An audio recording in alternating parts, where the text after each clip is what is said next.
Hi, my name is Jeff Johnson. I am an American comic book artist, and I have been doing comics since I was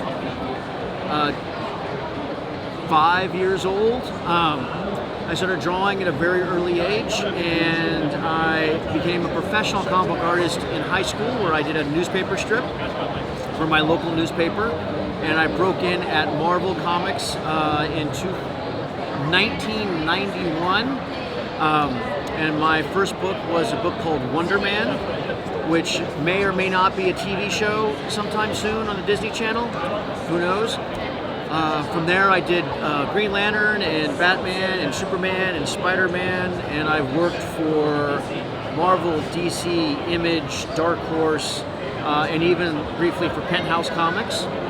I then moved into animation, where I worked on the Transformers and Young Justice and Boondocks, using my comic book skills to do animation. And recently I've done a Kickstarter book with artist or writer James Robinson from Leave It to Chance and The Golden Age.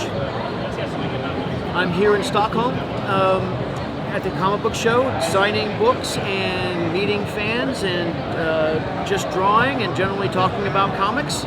So, if you think of pros and cons, maybe that's the wrong phrasing, what do you enjoy drawing or creating the most? What is your what you go to when you want to refuel yourself? So for work, it's comic books and superheroes and action, which is one of the things I love to draw the most anyway. But when I'm just doodling and I'm just relaxing and I'm drawing, I will probably draw a dragon or a knight on a horse, or a fairy princess, or trees, just something that whatever flows out of your hand while having a cup of coffee. What I do for work and what I do for fun are pretty close, so it's a good system. Yeah, so you're like living the dream, doing what you love and getting paid for it. Yeah. That's a good thing to do. Yeah. So one of these standard questions, but quite interesting, is what would you tell an aspiring young artist? What should he or she do to pursue the dream? So the dream is the dream of making art, but to get to the dream, you have to practice your basics. And the same way, if you were practicing piano, guitar, you would learn your scales. If you want to be a professional artist, you have to draw all the things that you don't want to draw. You have to draw cars and lamps, and you have to know your shapes and your lighting. So you have to learn the basics and the fundamentals of drawing. So practice those before you move on to the fun stuff. So learn how to draw a building before you learn how to draw Superman destroying that building. That's how you become a professional. So I've noticed in myself as well that most artists have things they don't really like to do, and it sort of shows in some ways. Some people don't like hands, right, so they hide them, right, and some people don't like swords, so they never draw them, right, either from the sheath or on the paper. Right. So do you have a thing that you struggle with? So I struggle with horses. I'm okay at the bodies of horses and the legs of horses, and so I tend to make characters into centaurs and not draw the heads of horses. So this book, Rogue's Kingdom, has a lot of centaurs in it and not a lot of horses. Yeah. From your early days, who did you sort of, that artist is?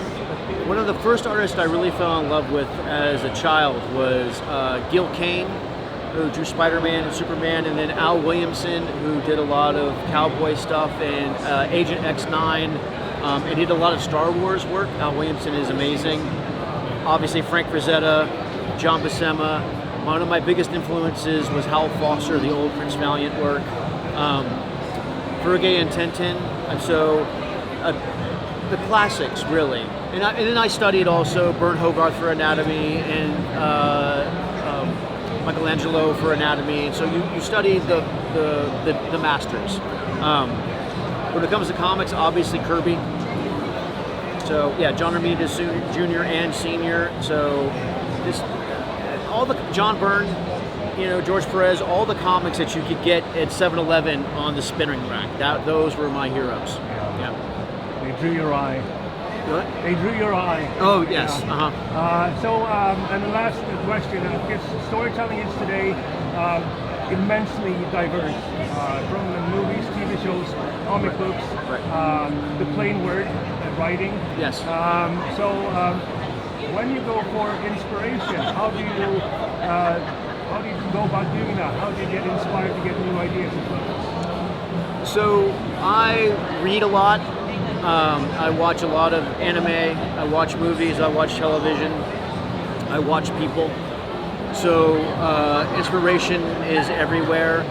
I tend, when I'm telling a story, I want the story to be as relatable as possible. So I tell a story that I appreciate, that I would like to read as a kid or as an adult, and then I try and put that feeling into the page. And so my goal is to make the story as easy to digest and follow as possible. So I want everyone to fall into the world that I create. So that way the story becomes immersive and you get to live in it. Thank you so much. Oh, you're welcome. Oh, my pleasure.